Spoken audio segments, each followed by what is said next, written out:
ફરીથી સ્વાગત છે દર્શક મિત્રો.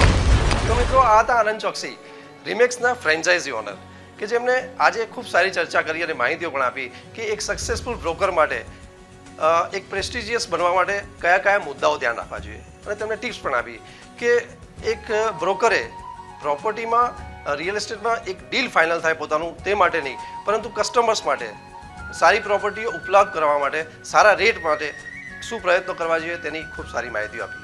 એટલું જ નહીં, પરંતુ એક સક્સેસફુલ બ્રોકરે NARમાં એટલે કે નેશનલ એસોસિએશન ઓફ રિયલ્ટર્સમાં પોતે એક લિસ્ટેડ હોવો જોઈએ, જેનાથી એ શહેરમાં જ નહીં પરંતુ બીજા શહેરોમાં પણ અન્ય બ્રોકરો સાથે કોમ્યુનિકેશન કરી અને કસ્ટમર્સ માટે સારી પ્રોપર્ટીઓ ઉપલબ્ધ કરાવી શકે. અને આ સાથે જ મિત્રો અહીંયા સમય થયો છે એક બ્રેક લેવાનો, પરંતુ બ્રેક બાદ શહેરના સૌથી સુવિખ્યાત ઇન્ટિરિયર ડિઝાઇનર રવિ સોનાવાલા સાથે આપણે ચર્ચા કરીશું. તેમને કરેલા ઇન્ટિરિયર્સ પણ જોઈશું અને હાલમાં ઇન્ટિરિયર્સના બજેટ શું હોવા જોઈએ તેની આપણે વિસ્તારથી ચર્ચા કરીશું. But it's time for a break. Let's have a short break. ફરીથી સ્વાગત છે દર્શક મિત્રો. તો મિત્રો આ હતા આનંદ ચોકસી, રિમેક્સના ફ્રેન્ચાઇઝી ઓનર, કે જેમને આજે ખૂબ સારી ચર્ચા કરી અને માહિતીઓ પણ આપી કે એક સક્સેસફુલ બ્રોકર માટે એક પ્રેસ્ટિજિયસ બનવા માટે કયા કયા મુદ્દાઓ ધ્યાન રાખવા જોઈએ, અને તેમણે ટિપ્સ પણ આપી કે એક બ્રોકરે પ્રોપર્ટીમાં રિયલ એસ્ટેટમાં એક ડીલ ફાઇનલ થાય પોતાનું તે માટે નહીં, પરંતુ કસ્ટમર્સ માટે સારી પ્રોપર્ટીઓ ઉપલબ્ધ કરવા માટે સારા રેટ માટે શું પ્રયત્નો કરવા જોઈએ તેની ખૂબ સારી માહિતીઓ આપી. એટલું જ નહીં, પરંતુ એક સક્સેસફુલ બ્રોકરે NARમાં એટલે કે નેશનલ એસોસિએશન ઓફ રિયલ્ટર્સમાં પોતે એક લિસ્ટેડ હોવો જોઈએ, જેનાથી એ શહેરમાં જ નહીં પરંતુ બીજા શહેરોમાં પણ અન્ય બ્રોકરો સાથે કોમ્યુનિકેશન કરી અને કસ્ટમર્સ માટે સારી પ્રોપર્ટીઓ ઉપલબ્ધ કરાવી શકે. અને આ સાથે જ મિત્રો અહીંયા સમય થયો છે એક બ્રેક લેવાનો, પરંતુ બ્રેક બાદ શહેરના સૌથી સુવિખ્યાત ઇન્ટિરિયર ડિઝાઇનર રવિ સોનાવાલા સાથે આપણે ચર્ચા કરીશું. તેમને કરેલા ઇન્ટિરિયર્સ પણ જોઈશું અને હાલમાં ઇન્ટિરિયર્સના બજેટ શું હોવા જોઈએ તેની આપણે વિસ્તારથી ચર્ચા કરીશું. But it's time for a break. Let's have a short break. તન અને મન સ્વસ્થ હોય તો બધું જ બરાબર રહે, એટલે જ અમે તમારા માટે લાવીએ છીએ રોજ અવનવા ફિટનેસ અને હેલ્થના ફંડા, યોગ અને પ્રાણાયામ, જીમ અને એરોબિક્સ તથા સ્વસ્થ શરીર માટે આહાર અને વિહાર. ફિટ એન્ડ ફાઇન, રોજ સવારે 7:30 કલાકે GTPL મૂવી પર.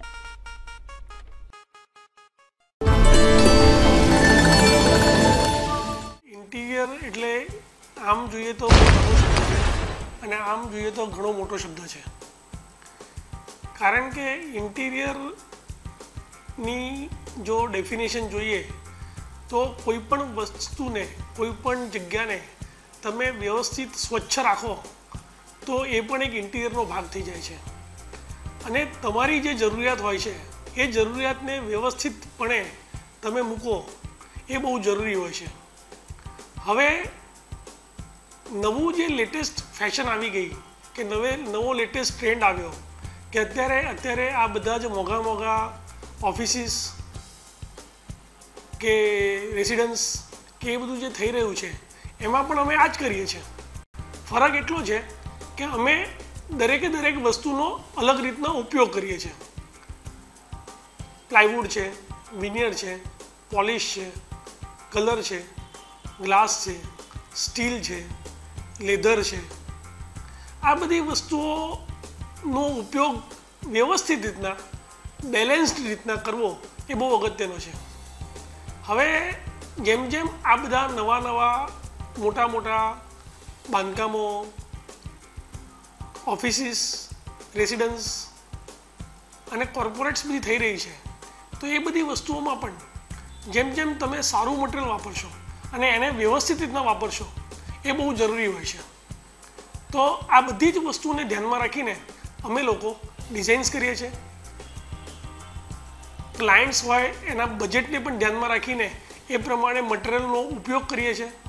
જ્યાં આગળ એવું લાગે કે આ પ્રીમિયમ મટીરિયલ છે, એ કોઈક ઓછી જગ્યાએ વાપરીને પણ એનો લુક સારો આપી શકાય, એની ઇફેક્ટ સારી આપી શકાય, એ જોવાનો અમે પ્રયત્ન કરતા હોઈએ છીએ. તો એવી રીતના ઇન્ટિરિયરને કમ્પ્લીટ કરવાનો અમે પ્રયત્ન કરતા હોઈએ છીએ. જૂના જમાનામાં જગ્યાની વિશાળતા પુષ્કળ હતી. આજે તમે જૂના રાજાઓના બધા મહેલો જોશો તો તેમાં એક એમના રૂમની લંબાઈ પહોળાઈ કે એમની જે વિશાળતા હતી એવી વિશાળતા આજના આપણા રૂમમાં જોવા મળતી નથી. વસ્તી વધી ગઈ, જમીનો ઘટી ગઈ, જમીનોના ભાવ વધતા ગયા, નવા નવા રેસિડેન્સીસ આવે છે એના પણ ભાવ વધતા ગયા, અને એ પ્રમાણે ઇન્ટિરિયરનો આખો ટેસ્ટ બદલાતો ગયો. આજે એક મહેલના મોટા રૂમની અંદર એક જ બેડ મૂકવામાં આવતો હતો અને 10 ફૂટ દૂર એના દિવાન ને બધા મૂકવામાં આવતા હતા. આજે એ જ વસ્તુ એક નાના રૂમની અંદર કરવાના અમે પ્રયત્ન કરીએ છીએ.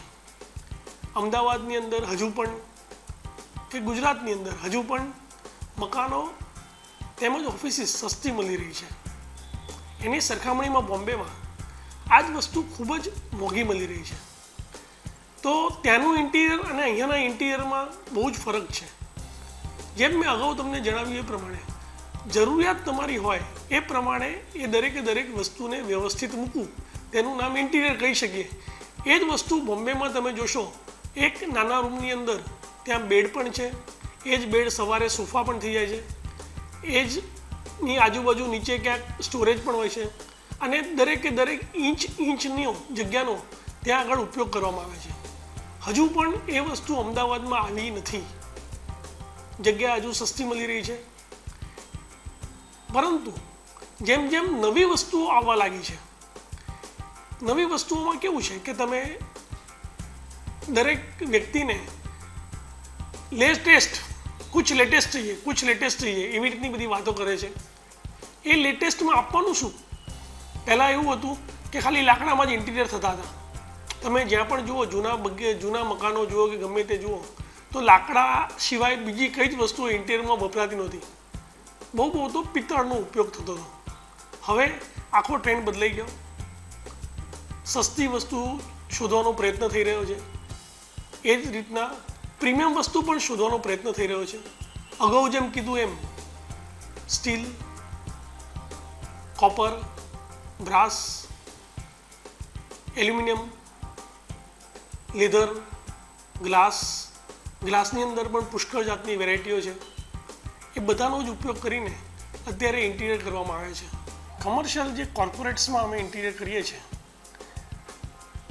એમાં એ લોકોનું ટાર્ગેટ એક જ હોય છે, ઓછા બજેટમાં અને તાત્કાલિક જેટલું બને એટલું જલ્દી એ લોકોને એ ફર્નિચર કામમાં આવી શકે એ જોવાનું હોય છે. તેમાં એમની રિક્વાયરમેન્ટ્સ હોય છે, સ્ટોરેજ માટેની રિક્વાયરમેન્ટ્સ, મેઇનલી તો એમની જે એક્ટિવિટીઝ છે એ એક્ટિવિટીઝ કેવી રીતના એ સરળ કરી શકે છે એ માટેની એમની રિક્વાયરમેન્ટ્સ હોય છે, અને એ પ્રમાણે બધી જ એક્ટિવિટીઓ એમની થઈ શકે એ પ્રમાણે અમે આખું એમનું ઇન્ટિરિયર કરતા હોઈએ છીએ. હવે એમાં પણ કલર્સ, લાઇટ્સ એ બધો બહુ જ અગત્યનો ભાગ ભજવે છે.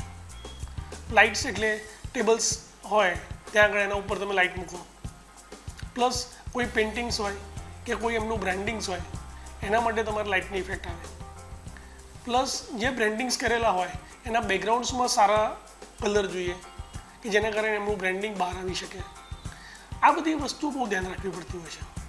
As well as reception area, એમનો meeting room area, conference room area, એ બધી જ જગ્યાઓમાં એમને અગવડ ન પડે એ રીતના આખું જ ઇન્ટિરિયરનું કામ કરવું પડતું હોય છે. તો આ થયું કમર્શિયલની વાત. બીજી વાત છે, કમર્શિયલમાં થોડુંક એવું ધ્યાનમાં આવે છે કે એ લોકો ક્વોલિટીમાં કોમ્પ્રોમાઇઝ કરતા હોય છે. હવે રેસિડન્સ તરફ જઈએ તો રેસિડન્સની અંદર તમે એના અલગ અલગ રૂમ કરી શકો છો. જેમ કે ડ્રોઈંગ રૂમ છે, તમે અંદર આવો એટલે વેસ્ટિબ્યુલ જે કે છે એ વેસ્ટિબ્યુલ છે, ડાઇનિંગ એરિયા છે, કિચન છે, કિચનનો સ્ટોર રૂમ છે, વોશ એરિયા છે. પછી બેડરૂમ્સ આવે. બેડરૂમ્સમાં ગેસ્ટ માટેનો બેડરૂમ હોય, જે માણસ પોતે હોય એમનો પોતાનો બેડરૂમ હોય, છોકરાઓ હોય તો છોકરાઓ માટેનો બેડરૂમ છે. હવે દરેકનું મહત્ત્વ અલગ અલગ છે. બીજું એવું થતું હોય છે કે ઘણી વખત આખું મકાન વાસ્તુશાસ્ત્રની દ્રષ્ટિએ બનાવેલું હોય છે. હવે જ્યારે આ વાસ્તુશાસ્ત્ર પ્રમાણે બનાવેલું હોય ત્યારે કયા ખૂણામાં કેવા કલર્સ લેવા, કયા ખૂણામાં કેવી લાઇટ્સ આપવી, કયા ખૂણામાં કેવી રીતના ફેબ્રિક્સ આપવા, પ્લસ પોલિશ કરવાનું હોય, લાકડાને પોલિશ કરવાનું હોય તો કેવી રીતનું હોવું જોઈએ, વિનિયર કેવા લાઇટ કલરનું હોવું જોઈએ, ડાર્ક કલરનું હોવું જોઈએ, તે બધી જ વસ્તુઓને ધ્યાનમાં રાખવી બહુ જરૂરી હોય છે. કારણ કે કેવું છે કે રસોડામાં તમે કરો, રસોડો સાઉથ ઇસ્ટ કોર્નર અગ્નિ ખૂણામાં હોય, હવે એનો ગ્રેનાઇટનો કલર રેડ તમે લો તો નેચરલી એ તમને અગ્નિ ખૂણો હોવાથી રેડ કલર ત્યાં આગળ બુસ્ટિંગ કરી એરિયાને. એવી જ રીતના કદાચ તમારું પૂજા ઘર હોય એ નોર્થ ઇસ્ટ કોર્નરમાં હોય તો એ નોર્થ ઇસ્ટ કોર્નરમાં હોય તો ત્યાં આગળ કાં તો વ્હાઇટ માર્બલ લો, કાં તો જેસલમેર સ્ટોન લો. આ બધી વસ્તુ ધ્યાનમાં રાખવી પડતી હોય છે. પ્લસ રેસિડન્સની અંદર જે કલર્સ હોય એ બધા સુધિંગ કલર્સ હોવા જોઈએ. ઘણી વખત અમે લોકો બ્રાઇટ કલર્સનો પણ ઉપયોગ કરતા હોઈએ છીએ, પરંતુ એ બ્રાઇટ કલર્સ માટે યોગ્ય નિશ એટલે કે ગોખલા એ બનાવવા જરૂરી છે. અને એની અંદર તમે બ્રાઇટ કલર્સ નાખો તો એની સુંદરતા અલગ દેખાતી હોય છે અને એમાં લાઇટની ઇફેક્ટ્સ મૂકવાથી એ વસ્તુ વધારે સારું લાગવા લાગી જાય છે. તો આ બધી વસ્તુઓ ધ્યાનમાં રાખીને જો તમે કરો તો રેસિડન્સમાં તમે સારું ઇન્ટિરિયર કરી શકો અને કમર્શિયલનું ધ્યાનમાં રાખીને કરો તો કમર્શિયલમાં તમે સારું કરી શકો. ફરીથી સ્વાગત છે દર્શક મિત્રો. તો મિત્રો, ઇન્ટિરિયર ડિઝાઇનર રવિ સોનાવાલાએ ખૂબ જ એક ટિપિકલ ટિપ્સ આપી અને ખૂબ સારી માહિતીઓ આપી. એટલું જ નહીં પણ ખૂબ જ સારું ઉદાહરણ પણ આપ્યું કે આપની પ્રોપર્ટીઝમાં લગાડેલા આપણા બેડરૂમ હોય, હોલ હોય, કિચન હોય કે ટોયલેટ્સમાં આપણા ફર્નિશિંગ, ફેબ્રિક્સ, પેઇન્ટ્સ કે લાઇટ્સ, ઇન્ટિરિયર્સમાં એક મૂવીઝ જોયા પછી હ્યુમન બોડી પર જે પ્રમાણે અસર થાય છે ઘણા લાંબા સમય સુધી, તે પ્રમાણે આપણા લગાડેલા ઇન્ટિરિયર્સમાં પેઇન્ટિંગ્સ હોય કે અન્ય ઇન્ટિરિયર્સમાં જે તે વ્યક્તિનું એક ફિલિંગ્સ આવવું જોઈએ. તો ઇન્ટિરિયર્સનું આકર્ષણ ખૂબ સારી રીતે વધી જાય છે. અને આ સાથે જ મિત્રો અહીંયા સમય થયો છે રજા લેવાનો. રિયલ એસ્ટેટ પ્રોપર્ટી ઇન્ફ્રાસ્ટ્રક્ચરમાં મિત્રો આજે આપણે આનંદ ચોકસી સાથે ચર્ચા કરી હતી કે how to become successful broker. પરંતુ આવતા એપિસોડમાં આપણે ચર્ચા કરીશું મનન ચોકસી સાથે કે ફાર્મ હાઉસની સ્કીમોમાં ઇન્વેસ્ટમેન્ટ કેટલું ફાયદાકારક છે તેની આપણે ચર્ચા કરીશું. Keep watching dream property show, same time, same channel. Till that, good bye.